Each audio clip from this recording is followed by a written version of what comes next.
Even though Nick Santonastasso was born without limbs, in a state in which most of his organs didn't function, even though that was probably the way the doctors predicted his life would turn out, he turned the page and became a bodybuilder. Today we're going to go over 5 tips how he managed to actually do what most people would consider the impossible. When Nick Santonastasso was first born, the doctor said that he would have to be dressed and be fed by other people all his life, and all kinds of everyday chores that we find so easy. However, his parents decided they would want to try to see whether he actually can do it, and gave him a chance to actually try.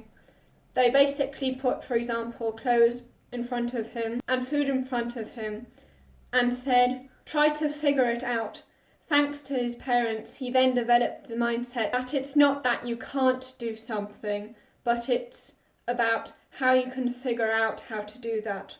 A mindset that would allow him not to give up and to solve his problems instead. And then the second thing that Nick learned is that we all need to take charge of our lives, because we are the ones who are in control of our lives the most. And if we don't do anything with our life, no one else is going to make our life great.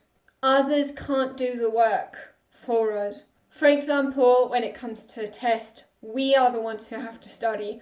No one can study for us. And also when it comes to things such as health, no one can exercise for us in order for us to become healthy or eat properly for us to become healthy. We have to do that ourselves. And then the third tip is that he thinks that the most important thing in life is progression, even if it's slow. And then the fourth thing, one day he met Dwayne Johnson, The Rock, and Dwayne Johnson told Nick how Nick was an inspiration for him, which made Nick very excited because obviously The Rock is also a big inspiration for him as well. And what Dwayne Johnson said to Nick on that day they met is that the reason why they're successful is that people like us, we know how to adapt.